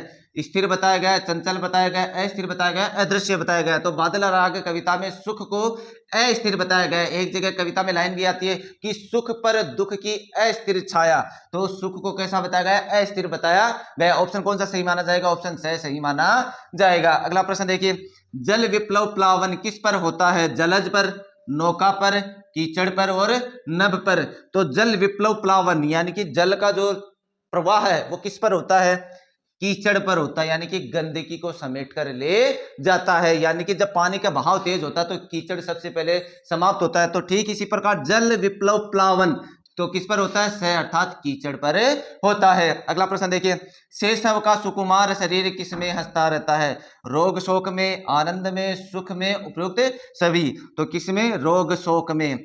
शेषव का सुकुमार शरीर यानी कि जो शेषव अर्थात एक तरीके से कह सकते हैं कि गरीबी में भी व्यक्ति या मनुष्य जो है वो चाहे कैसी भी रोग पीड़ा, कैसी भी दुविधा हो, उसमें भी वो हंसता रहता है। तो ऑप्शन कौन सा सही माना जाएगा? ऑप्शन ए सही माना जाएगा। अर्थात रोग में भी और शोक में भी, अर्थात दुख में भी जो गरीब व्यक्ति रहता है, जो छोटे व्यक्ति रहते हैं, वो हंसते रहते हैं। चलिए बढ़ते हैं अगले प्रश्नों की ओर।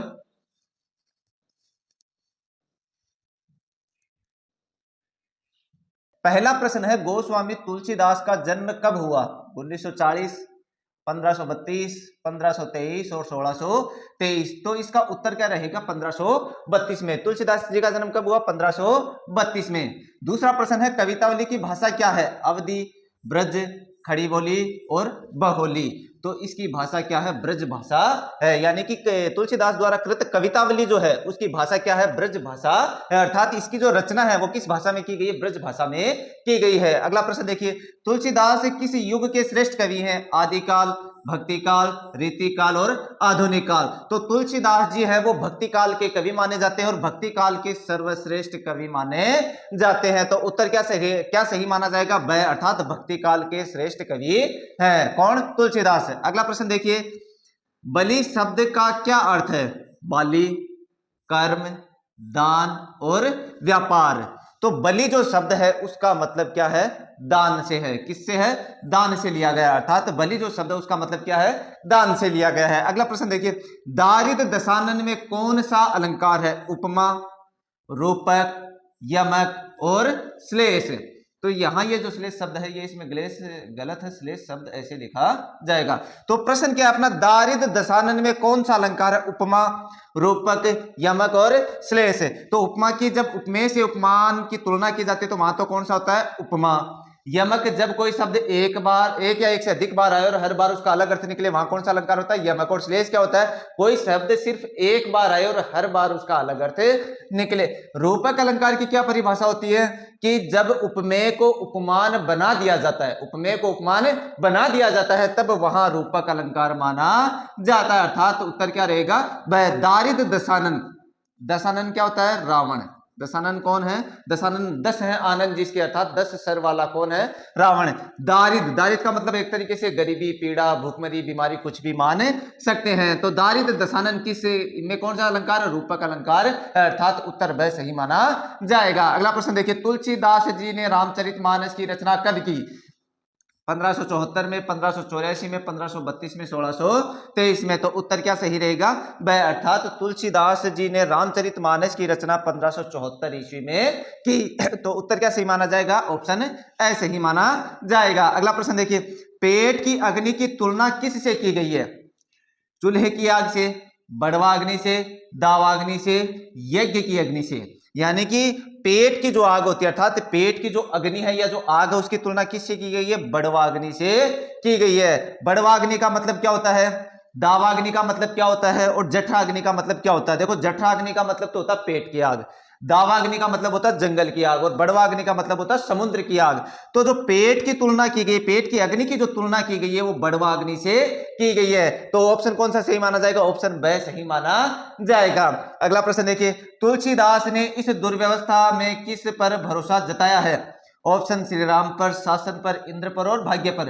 तो तुलसीदास जी किसके भक्त थे? श्री राम के भक्त थे। तो तुलसीदास जी ने इस दुर्व्यवस्था पर किस पर भरोसा जताया? तो ऑप्शन क्या रहेगा? ऑप्शन ए सही माना जाएगा, अर्थात भगवान श्री राम पर जो भरोसा है वो जताया किसने? तुलसीदास जी ने। तो ऑप्शन क्या है? ऑप्शन ए सही माना जाएगा। चलिए बढ़ते हैं अगले प्रश्नों की ओर।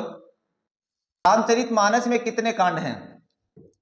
प्रश्न देखिए, रामचरितमानस में कितने कांड हैं? 6, 7, 8 और 9। तो रामचरितमानस में 7 कांड माने गए हैं। तो ऑप्शन क्या सही माना जाएगा? ऑप्शन ब सही माना जाएगा। अगला प्रश्न देखिए, सुत बित नारी भवन परिवारा, पंक्ति में आए बित से क्या तात्पर्य? पंक्ति में आए बित से क्या तात्पर्य? धन से, बीता हुआ से, मृत से और उपयुक्त सभी से। तो सुत का मतलब होता है पुत्र, बित का मतलब होता है धन, नारी का मतलब होता है पत्नी और भवन का मतलब होता है घर। तो तुलसीदास जी ने जो लाइन लिखी है, सुत बित नारी भवन परिवारा, पंक्ति में आए बित शब्द का क्या मतलब है? तो बित का मतलब है धन, अर्थात बित जो शब्द है उसका अर्थ क्या है? धन। तो ऑप्शन कौन सा सही माना जाएगा? ऑप्शन ए सही माना जाएगा। अगला प्रश्न देखिए, लक्ष्मण के मूर्छित होने पर कौन विलाप करने लगा? हनुमान, श्री राम, दशरथ और सुग्रीव। तो लक्ष्मण जब मूर्छित होता है तो जो विलाप है वो भगवान श्री राम करते हैं। वो विलाप करते हैं कि अर्थात उनका छोटा भाई मूर्छित हो गया। जब मूर्छित अवस्था में अपने भाई को देखते हैं तो भगवान श्री राम विलाप करने लगते हैं, अर्थात दुखी होने लगते हैं। अगला प्रश्न देखिए, इसमें ऑप्शन कौन सा सही माना जाएगा? ऑप्शन ब सही माना जाएगा। अगला प्रश्न देखिए, सांप का जीवन किसके बिना दीनहीन है? मणि के बिना, जहर के बिना, दंत के बिना और फण के बिना। तो सांप का जो जीवन है वो मणि के बिना दीनहीन है, अर्थात ये कहा जाता है कि मणि जो होती है वो सर्प की से मतलब सर्वोत्कृष्ट मानी जाती है। यानी कि जो मणि है वो सांप की जो योग्यता है या सांप की एक तरीके से माने तो सांप का जो संबंध है वो मणि से ही है। अगर मणि नहीं है तो सांप का कोई औचित्य नहीं, अर्थात सांप दीनहीन माना जाता है। तो ऑप्शन कौन सा सही माना जाएगा? ऑप्शन ए सही माना जाएगा। अगला प्रश्न देखिए, लक्ष्मण मूर्छा और राम का विलाप प्रसंग में किस रस की प्रमुखता है? श्रृंगार रस की, करुण रस की, भयानक रस की और रौद्र रस की। देखिए रस पूछ रहा है, रस किसमें पूछ रहा है? लक्ष्मण मूर्छा और राम का विलाप प्रसंग में किस रस की प्रमुखता है? तो श्रृंगार रस क्या होता है? जिसमें प्रेम का वर्णन हो। करुण रस क्या होता है? जिसमें दुख का वर्णन हो। भयानक रस क्या होता है? जिसमें भय का वर्णन हो। रौद्र रस क्या होता है? जिसमें क्रोध का वर्णन हो। तो लक्ष्मण मूर्छा और राम का जो विलाप है उसमें करुण रस की प्रमुखता, अर्थात जो दुख है वो उसका सर्वाधिक दुख को सर्वाधिक प्रकट किया गया, इसलिए इसमें रस कौन सा माना जाएगा? करुण रस माना जाएगा। चलिए बढ़ते हैं अगले प्रश्नों की ओर।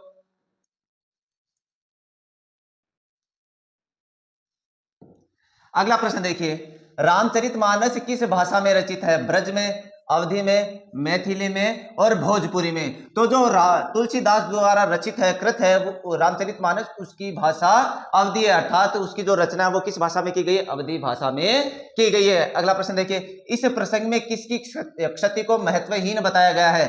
भाई की, नारी की, परिवार की, स्वास्थ्य की। तो इस प्रसंग में किसकी क्षति को महत्वहीन बताया गया है? यह प्रसंग लक्ष्मण के मूर्छित अवस्था से संबंधित है कि मतलब इस प्रसंग में किसकी क्षति को महत्वहीन मतलब मतलब उसका नुकसान भी ज्यादा महत्वहीन नहीं माना जाता, तो वो है नारी की। यानी कि ऊपर शायद प्रश्न भी आया था कि सुत बित नारी भवन परिवारा।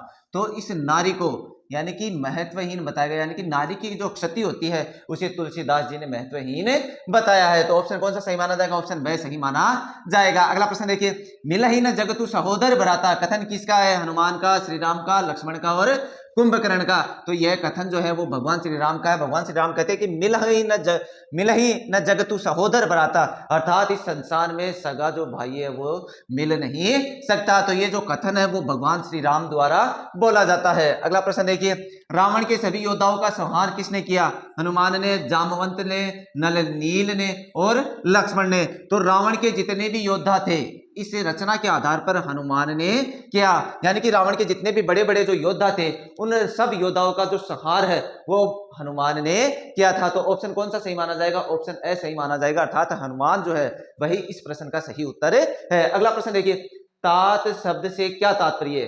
तात का मतलब भाई, पुत्र, मामा और दादा। तो तात शब्द का जो अर्थ होता है वो होता है भाई। तात का मतलब क्या होता है? भाई। तो ऑप्शन कौन सा सही माना जाएगा? ऑप्शन ए सही माना जाएगा। अगला प्रश्न देखिए, लक्ष्मण मूर्छा और राम का विलाप काव्यांश रामचरितमानस के किस कांड से लिया गया है? अयोध्या कांड से, बाल कांड से, लंका कांड से और सुंदर कांड से। तो लक्ष्मण मूर्छा और राम का जो विलाप, ये जो कांड है ये लिया गया है लंका कांड से। ये किस कांड से लिया गया है? लंका कांड से अवतरित है। अर्थात इस प्रश्न का जो उत्तर है वो कौन सा सही माना जाएगा? ऑप्शन से सही माना जाएगा। चलिए बढ़ते हैं अगले प्रश्नों की ओर।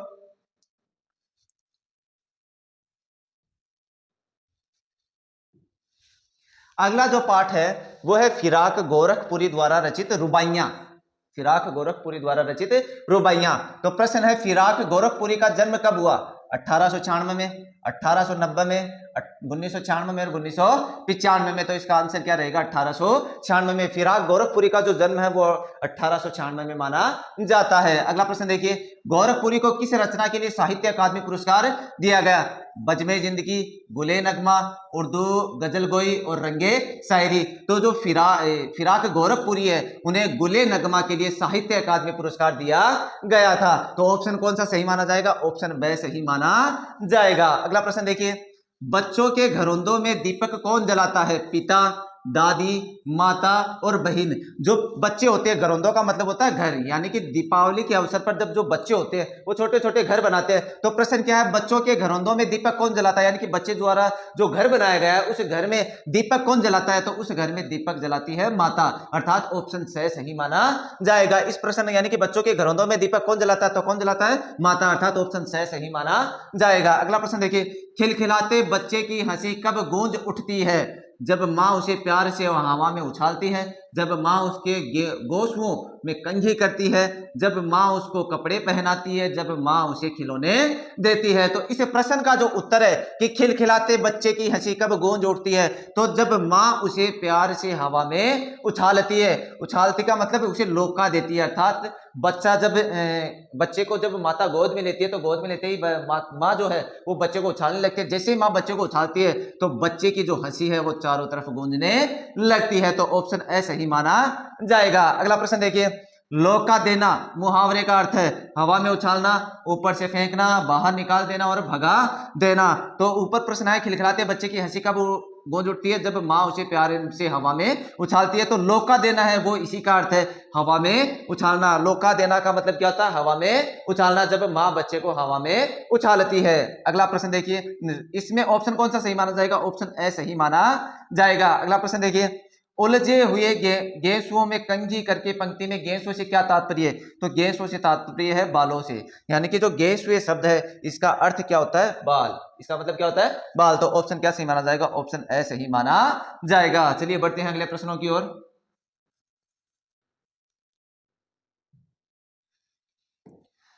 अगला प्रश्न है, बालक किस पर ललचाया है? मिठाई पर, खिलौनों पर, चांद पर और नए कपड़ों पर। तो जो बच्चा है, जो बालक है, वो चांद पर, यानी कि चांद पर उसका मन आ जाता है, चांद पर ललचाने लगता है। तो ऑप्शन से सही माना जाएगा। अगला प्रश्न देखिए, उमा शंकर जोशी द्वारा रचित छोटा मेरा खेत। तो अब इस कविता के प्रश्न देखते हैं जो महत्वपूर्ण है परीक्षा के अनुसार। उमा शंकर जोशी का जन्म कब हुआ? 1901 में, 1921 में, 1911 में और 1915 में। तो उमा शंकर जोशी का जन्म हुआ 1911 में। तो ऑप्शन कौन सा सही माना जाएगा? ऑप्शन से सही माना जाएगा। अगला प्रश्न देखिए, रस का अक्षय पात्र किसे कहा गया है? गन्ने को, साहित्य, कविता को, खेत को और इनमें से कोई नहीं। तो रस का जो अक्षय पात्र है वो साहित्य को कहा गया, अर्थात कविता को कहा गया। तो ऑप्शन कौन सा सही माना जाएगा? ऑप्शन बी सही माना जाएगा। अगला प्रश्न देखिए, साहित्य का रसायन क्या है? खाद, कल्पना, बीज और अर्थ। अर्थात जब साहित्य की रचना करते हैं, साहित्य का रसायन, अर्थात साहित्य की जब रचना करते हैं तो रसायन का मतलब होता है एक तरीके से जो साहित्य को और ज्यादा अच्छा बनाए। तो साहित्य का रसायन किसे कहा गया? अर्थात साहित्य को और ज्यादा बढ़िया बनाने के लिए सबसे उपयोगी चीज क्या है? खाद, कल्पना, बीज और अर्थ। तो साहित्य रचना के लिए सबसे उपयोगी चीज है कल्पना। अर्थात कल्पना को सर्वोत्कृष्ट माना गया। जो साहित्य का जो रसायन होता है, अर्थात साहित्य को सर्वोत्कृष्ट बनाने के लिए कल्पना जो होती है उसे सबसे अच्छा माना गया। तो ऑप्शन बी सही माना जाएगा। अगला प्रश्न देखिए, छोटा मेरा खेत चौकोना उपमान का प्रयोग किसके लिए किया गया है?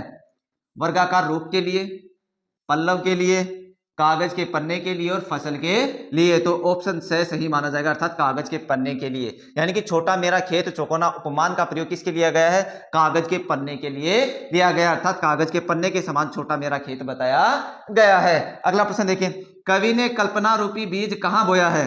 खेत में, कागज के पन्ने पर, जंगल में और तालाब में। तो जो कवि है उसने अपनी कल्पना रूपी जो बीज अर्थात साहित्य की जो रचना की है, कल्पना रूपी जो बीज बोया वो कहां बोया? कागज के पन्ने पर बोया, अर्थात कागज पर उसने साहित्य का निर्माण किया जो बीज का काम करेगा। तो ऑप्शन बी सही माना जाएगा। अगला प्रश्न देखिए, झूमने लगे फल पंक्ति में निहित अर्थ है।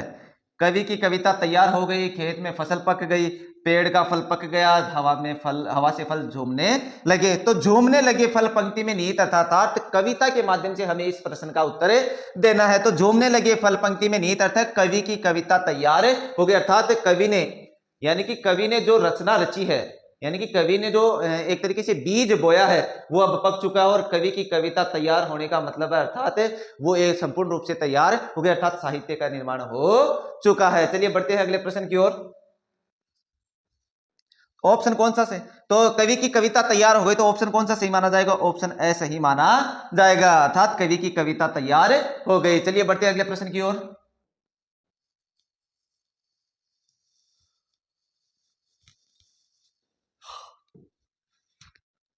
अगला प्रश्न, निम्नलिखित में से कौन सी रचना उमाशंकर जोशी की नहीं है? निशीथ, श्रावणी मेमो, गंगोत्री और पल्लव। तो हमें निम्नलिखित में से कौन सी रचना उमाशंकर जोशी की नहीं है? यानी कि 3 रचनाएं तो उमाशंकर जोशी की और 1 रचना उमाशंकर जोशी की नहीं है। तो वो कौन सी है? पल्लव। पल्लव किसकी है? सुमित्रा नंदन पंत की है, अर्थात ये 3 रचनाएं तो है उमाशंकर जोशी की, 1 रचना है पंत की। तो ऑप्शन कौन सा सही माना जाएगा? ऑप्शन द सही माना जाएगा। अगला प्रश्न है, छोटा मेरा खेत चौकोना कविता में कवि ने किसकी कटाई की बात की है? फसल की, अंकुर की, क्षण की और अनंतता की। तो ये जो अपना प्रश्न है, छोटा मेरा खेत चौकोना कविता में कवि ने किसकी कटाई की बात की है? तो वो है अनंतता की, यानी कि जिसकी कोई सीमा न हो। तो ऑप्शन क्या सही माना जाएगा? ऑप्शन द सही माना जाएगा। चलिए बढ़ते हैं अगले कविता के प्रश्नों की ओर। बगुलों के पंख कविता की रचनाकार कौन है? रघुवीर सहाय, उमाशंकर जोशी, नागार्जुन और निराला। तो बगुलों के पंख जो कविता है उसके रचनाकार है उमाशंकर जोशी। अगला प्रश्न देखिए, पंक्तिबद्ध होकर उड़ते जा रहे बगुलों के दृश्य में कौन सा बिंब है? श्रव्य बिंब, दृश्य बिंब, गतिशील बिंब और स्पर्श बिंब। तो पंक्तिबद्ध होकर उड़ते जा रहे इसका मतलब क्रिया ही हो रहे, यानी कि गतिशीलता है। तो दृश्य कौन सा माना जाएगा? गतिशील बिंब माना जाएगा, अर्थात ऑप्शन स है सही माना जाएगा। चलिए बढ़ते हैं अगले प्रश्न की ओर। बगुलों के पंखों का रंग होता है सफेद, काला, नीला, गुलाबी। तो जो बगुले हैं वो सफेद कलर के होते हैं, तो उनके जो पंखों का रंग है वो भी कैसा होता है? सफेद होता है। तो ऑप्शन ए सही माना जाएगा। अगला प्रश्न देखिए, बगुलों के पंख कविता में कवि किस दृश्य पर मुग्ध है? सुबह का दृश्य, शाम का दृश्य, आकाश में छाए बादलों का दृश्य, सफेद बगुलों का पंक्ति बनाकर उड़ना। तो बगुलों के पंख कविता में कवि किस दृश्य पर मुग्ध है, अर्थात कौन सा दृश्य कवि को अच्छा लगता है? तो जो सफेद बगुले हैं वो पंक्तिबद्ध होकर उड़ते हैं, वो दृश्य कवि को सर्वाधिक अच्छा लगता है। तो ऑप्शन द सही माना जाएगा। अगला प्रश्न देखिए, सांझ की सतेज श्वेत काया क्या कर रही है?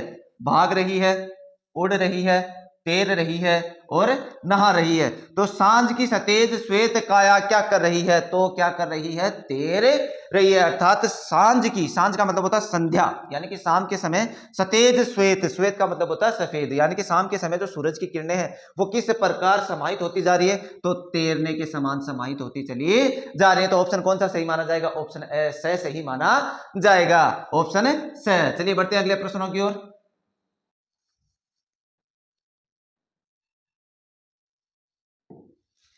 तो ऊपर जो पाठ थे पद्य वाले उनके प्रश्न थे, अब है गद्य के जो पाठ है उनके कुछ महत्वपूर्ण प्रश्न जो परीक्षा के अनुसार बहुत ही ज्यादा इंपॉर्टेंट है, महत्वपूर्ण है। और ऑब्जेक्टिव टाइप जो प्रश्न होते हैं उनका अगर उत्तर हमने सही कर दिया तो उनमें कोई अंक कटौती की कोई गुंजाइश ही नहीं हो सकती। तो सबसे पहला जो पाठ है महादेव वर्मा का है, पाठ का नाम है भक्ति। तो सबसे पहला प्रश्न है, सेवा धर्म में भक्ति ने किसकी तरह समर्पित भाव से सेवारत थी? गणेश जी, भरत जी, हनुमान जी और लक्ष्मण जी। अर्थात जो भक्तिन है वो महादेव वर्मा की जो सेवा करती थी, उनका जो सेवा भाव था वो किसके अनुसार था, किसकी तरह था, तो वो था हनुमान जी की तरह। अर्थात जिस प्रकार भगवान श्री राम के जो भक्त थे हनुमान जी की जो सेवा थी वो भगवान के प्रति समर्पित थी, अर्थात पूर्ण रूप से समर्पित थे। उसी प्रकार जो भक्तिन है वो महादेव वर्मा के प्रति पूर्ण रूप से समर्पित थी। तो ऑप्शन स सही माना जाएगा। अगला प्रश्न देखिए, भक्तिन का मूल नाम क्या है? लक्ष्मिन, मालिन, भक्तिन और पुरखिन। तो जो भक्तिन है उसका मूल नाम था लक्ष्मिन, यानी कि ग्रामीण परिवेश में क्या होता है, ऐसे शुद्ध नाम तो लक्ष्मी होता है, लेकिन ग्रामीण परिवेश में इनका जो विकृत रूप है वो बोला जाता है, इसलिए इस भक्तिन का मूल नाम क्या माना गया? फिर लक्ष्मिन माना गया। तो ऑप्शन ए सही माना जाएगा। अगला प्रश्न देखिए, जीवन में प्राय सभी को किसके साथ जीना पड़ता है? सुख के साथ, बेपरवाही के साथ, कर्महीनता के साथ और नाम के विरोधाभास के साथ। तो पाठ में एक जगह लाइन भी आती है कि जीवन में प्राय सभी को किसके साथ जीना पड़ता है? नाम के विरोधाभास के साथ जीना पड़ता है। अर्थात इसमें ऑप्शन द सही माना जाएगा। ये इसलिए कहा गया है, किसके नाम के लिए कहा गया है? ये कहा गया है लक्ष्मिन के नाम के लिए कहा गया है, क्योंकि ये नाम सुनने में अच्छा नहीं लगता है, इसलिए इस प्रश्न का उत्तर क्या होगा? नाम के विरोधाभास, नाम के विरोधाभास के साथ मनुष्य को जीना पड़ता है। तो ऑप्शन द सही माना जाएगा। अगला प्रश्न देखिए, भक्तिन पाठ में समाज का कैसा स्वरूप प्रत्यक्ष होता है? संवेदनशील, पितृसत्तात्मक, छल कपट और मात्र सत्तात्मक। तो भक्तिन पाठ के आधार पर समाज का जो स्वरूप है वो पितृसत्तात्मक प्रत्यक्ष होता है, अर्थात पितृसत्तात्मक दिखाया जाता है। पितृसत्तात्मक इसलिए दिखाया जाता है क्योंकि घर में जो लड़का होता है या जो पति होता है उसी की चलती है, जो पत्नी होती है, जो बेटी होती है, उनकी परिवार में घर में कुछ भी नहीं चलती है। इसलिए इस भक्तिन पाठ में समाज का कैसा स्वरूप दिखाया गया? पितृसत्तात्मक दिखाया गया। चलिए अगला प्रश्न देखते हैं। अगला प्रश्न है, टकसाल का क्या अर्थ होता है? टकसाल का क्या अर्थ होता है? 100 साल का समय जहां सिक्के ढाले जाते हैं, खोटा भाग्य, आवाज करने वाला यंत्र। तो टकसाल उसे कहा जाता है जहां सिक्के बनाए जाते हैं, जहां सिक्के बनाए जाते हैं। तो ऑप्शन बे सही माना जाएगा था, जहां सिक्के ढाले जाते हैं उसे टकसाल कहा जाता है। तो ऑप्शन बे सही माना जाएगा। अगला प्रश्न देखिए, अजिया ससुर किसे कहा गया? पति के चाचा को, पति के मामा को, पति के दादा को और पिता को। ये भाई ऑप्शन गलत है, इसमें ये नहीं माना जाएगा। अजिया जो ससुर है वो कहा जाता है पति के दादा को। पति के दादा का मतलब एक तरीके से मारवाड़ी में कहते भी है कि दादेरो जो ससुरो है बिना अजिया ससुर का हो जा है, यानी कि अजिया ससुर किसे कहा जाएगा? पति के दादा को कहा जाएगा, यानी कि ससुर जी का जो पिता है, ससुर जी का जो पिता है उसे अजिया ससुर कहा जाता है। ये ऑप्शन गलत है भाई इसमें, तो ऑप्शन से सही माना जाएगा। अगला प्रश्न देखिए, भक्तिन का शहर आने का कारण क्या था? कमाई करना, जमींदार द्वारा दी गई सजा, व्यवसाय करना और घर का कलह है। तो इसमें ऑप्शन क्या माना जाएगा? ऑप्शन बे सही माना जाएगा कि भक्तिन का शहर आने का कारण था जमींदार द्वारा दी गई सजा, क्योंकि जब वो लगान नहीं चुका पाती है तो जमींदार उसे बेदखल कर देता है और बेदखल करते ही जो भक्तिन है वो शहर आ जाती है कमाई करने के लिए। तो ऑप्शन क्या सही माना जाएगा? ऑप्शन बे सही माना जाएगा। चलिए बढ़ते हैं अगले प्रश्न की ओर।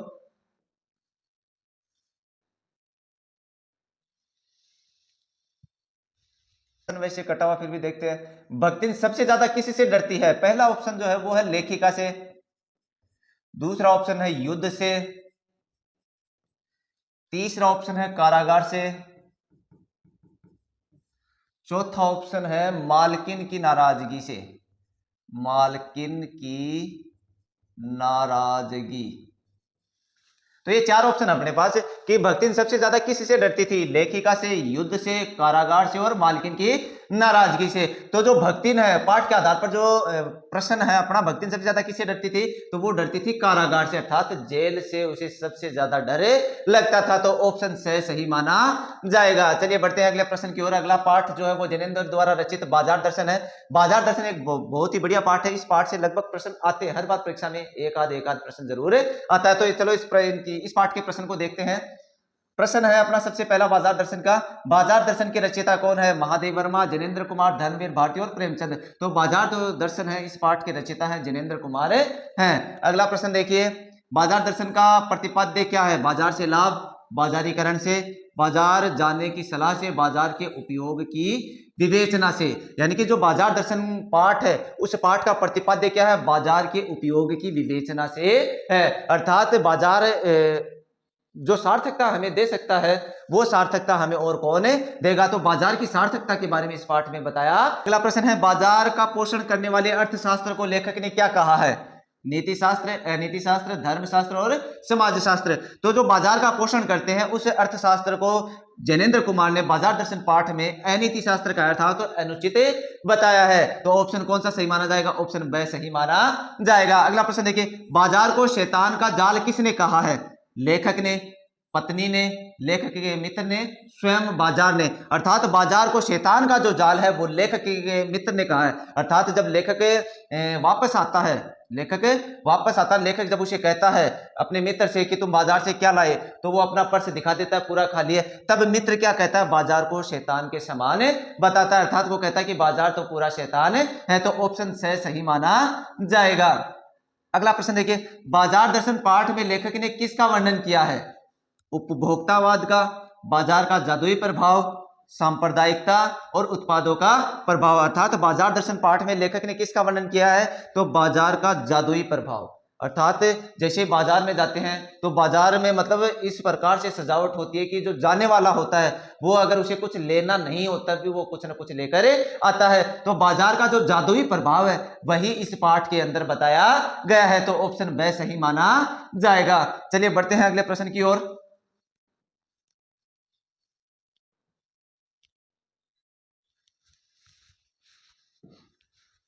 अगला प्रश्न है, बाजारूपन से क्या अभिप्राय है? बाजार से सामान खरीदना, बाजार से अनावश्यक वस्तुएं खरीदना, बाजार से आवश्यक वस्तुएं खरीदना, बाजार को सजाकर आकर्षक बनाना। तो बाजारूपन से इस पाठ के आधार पर इसका मतलब होता है बाजार से अनावश्यक वस्तुएं खरीदना। अर्थात जिन चीजों की हमें आवश्यकता ही नहीं है वो चीजें अगर हम बाजार से खरीद रहे हैं तो बाजार का बाजारूपन बढ़ा रहे हैं। तो ऑप्शन ब सही माना जाएगा। चलिए बढ़ते हैं अगले प्रश्न की ओर। मन खाली होने से क्या तात्पर्य? मन में विषय विकार न हो, मन में कोई लक्ष्य न हो, मन चंचलता न होना, मन में चंचलता न होना और मन में न होना, मन में शुद्धता न होना। तो प्रश्न है मन खाली होने से क्या तात्पर्य? तो मन खाली होने से तात्पर्य कि मन में कोई लक्ष्य न होना। जब हम बाजार जाते हैं मन खाली होता था तो हमें पता ही नहीं रहता कि हमें क्या खरीदना है। तो इसका मतलब होता है मन में कोई लक्ष्य नहीं है। तो इस प्रश्न का उत्तर क्या सही माना जाएगा? ऑप्शन ब सही माना जाएगा। चलिए बढ़ते अगले प्रश्न की ओर। सच्चा कर्म सदा किसके साथ होता है? पूर्णता की स्वीकृति के साथ,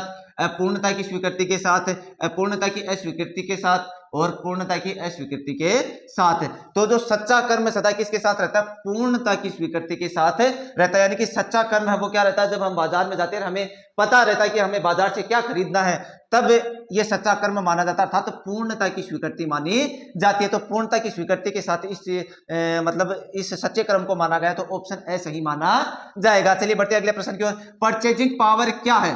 परचेजिंग पावर क्या है? बाजार देखना, क्रय शक्ति, विक्रय शक्ति और बाजार घूमना। तो परचेजिंग पावर का मतलब होता है क्रय शक्ति। यानी कि हम बाजार जा रहे हैं, हमारे पास अगर पैसे हैं तो हमें जिस चीज की आवश्यकता नहीं है हम उस चीज को भी खरीद रहे हैं, तो वही परचेजिंग पावर है, वही क्रय शक्ति है। और ऐसी क्रय शक्ति हमेशा बाजार का बाजारूपन बढ़ाती है। तो इस प्रश्न का जो उत्तर है वो क्या सही माना जाएगा? ऑप्शन ब सही माना जाएगा। अर्थात क्रय शक्ति सही माना जाएगा। अगला प्रश्न देखिए, जैनेन्द्र को किस रचना के लिए साहित्य अकादमी पुरस्कार मिला? त्यागपत्र, पाजेब, मुक्तिबोध और सुनीता। तो जो जैनेन्द्र है उन्हें मुक्तिबोध के लिए साहित्य अकादमी पुरस्कार मिला 1966 में। तो ऑप्शन कौन सा सही माना जाएगा? ऑप्शन से सही माना जाएगा। अर्थात मुक्तिबोध के लिए जैनेन्द्र को साहित्य अकादमी पुरस्कार मिला। अगला प्रश्न देखिए, बाजार दर्शन पाठ के अनुसार संसार में पूर्ण कौन है? प्रकृति, योगी, परमात्मा, मनुष्य। तो बाजार दर्शन पाठ के अनुसार संसार में पूर्ण माना गया है परमात्मा को। किसे माना गया है? परमात्मा को। तो ऑप्शन से सही माना जाएगा। अगला प्रश्न देखिए, बाजार का बाजारूपन कैसे बढ़ता है?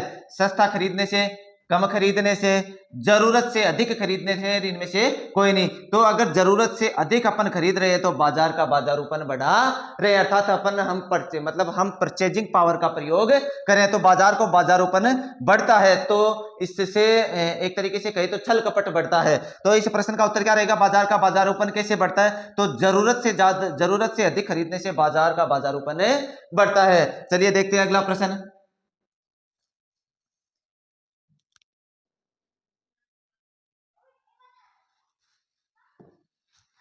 अगला प्रश्न है, मन में नकार होने का परिणाम लोभ की जीत, लोभ की हार आदमी की जीत, और लोभ की जीत और आदमी की हार। अर्थात मन में अगर नकार है तो लोभ की तो जीत होती है और मनुष्य की हार होती है। तो ऑप्शन कौन सा सही माना जाएगा? ऑप्शन द सही माना जाएगा। चलिए बढ़ते हैं अगले प्रश्नों की ओर। अगला पाठ है वो धर्मवीर भारती द्वारा रचित है। पाठ का नाम है काले मेघा पानी दे। और इस पाठ के जो महत्वपूर्ण प्रश्न है उनके ऊपर हम अध्ययन करते हैं। सबसे पहला प्रश्न, ऋषि मुनियों ने खालिस्तान को सबसे ऊंचा स्थान दिया है। कर्म को, दान को, धर्म को और भोग को। तो पाठ के आधार पर ऋषि मुनियों ने दान को सबसे ऊंचा स्थान दिया, अर्थात ऑप्शन ब सही माना जाएगा। चलिए अगला प्रश्न देखते हैं। लेखक समाज की किस कुरीति को खत्म करना चाहता है? अपराध को, भ्रष्टाचार को, अंधविश्वास को और चोरी डकैती को। तो जो धर्मवीर भारती द्वारा रचित काले मेघा पानी दे, इसके जो लेखक है वो पाठ के आधार पर अंधविश्वास को समाप्त करना चाहते हैं, अर्थात अंधविश्वास को खत्म करना चाहते हैं। तो ऑप्शन कौन सा सही माना जाएगा? ऑप्शन स सही माना जाएगा। अगला प्रश्न देखिए, जीजी लेखक के हाथों पूजा अनुष्ठान क्यों कराती थी? लेखक के कल्याण के लिए, स्वयं के कल्याण के लिए, लेखक की इच्छा थी, उपरोक्त सभी। तो जो जीजी है वो लेखक के हाथों पूजा अनुष्ठान क्यों कराती थी?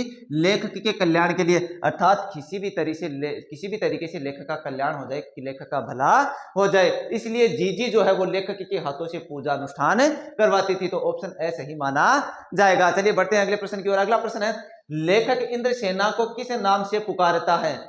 इंद्रमंडली, मेंढक मंडली, पाखंड मंडली और धरती सेना। तो जो लेखक है वो इंद्र सेना को मेंढक मंडली के नाम से पुकारता है, यानी कि लेखक उन बच्चों की टोली को क्या कहता है? मेंढक मंडली कहता है। तो ऑप्शन ब सही माना जाएगा। अगला प्रश्न देखिए, काले मेघा पानी दे संस्करण के अनुसार आज लोगों का एकमात्र लक्ष्य क्या है?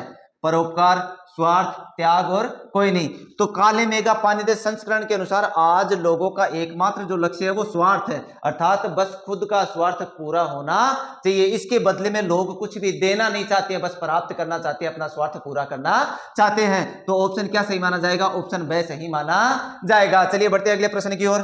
काले मेघा दल के दल उमड़ते हैं, पानी झमाझम बरसता है का प्रतीकार्थ क्या है? खूब वर्षा होती है, कोई प्यासा नहीं रहता, योजना बनती है और सबको लाभ मिलता है। ये सबको लाभ मिलता है। योजना बनती है, क्रियान्वयन होता है, पर वास्तविक लोगों को लाभ नहीं मिलता है। तो काले मेघा दल के दल उमड़ते हैं, पानी झमाझम बरसता का प्रतीकार्थ क्या है? कि योजना बनती है, क्रियान्वयन भी होता है, पर जो वास्तविक लोग हैं उन्हें लाभ नहीं मिलता, अर्थात ऑप्शन द सही माना जाएगा। ऑप्शन कौन सा सही माना जाएगा? ऑप्शन द सही माना जाएगा। चलिए बढ़ते हैं अगले प्रश्नों की ओर।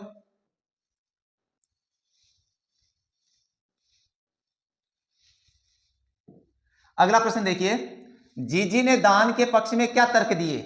जो हम पाना चाहते हैं पहले उसे दान करना पड़ता है, त्याग और भोग में कुछ संबंध नहीं है, जीवन में त्याग करने वाले की जीत होती है, मनुष्य को दानी होना अनिवार्य है। तो इस प्रश्न का उत्तर क्या रहेगा? जीजी ने दान के पक्ष में क्या तर्क दिया? तो जो हम पाना चाहते हैं उससे पहले हमें दान करना पड़ेगा, यानी कि हमें अगर किसी चीज की आवश्यकता है, हम उसे पाना चाहते हैं, तो सबसे पहले हमें दान करना पड़ेगा, अर्थात ऑप्शन ए सही माना जाएगा। अगला प्रश्न देखिए, आखिर कब बदलेगी यह स्थिति? पंक्ति में किस स्थिति की बात कही है?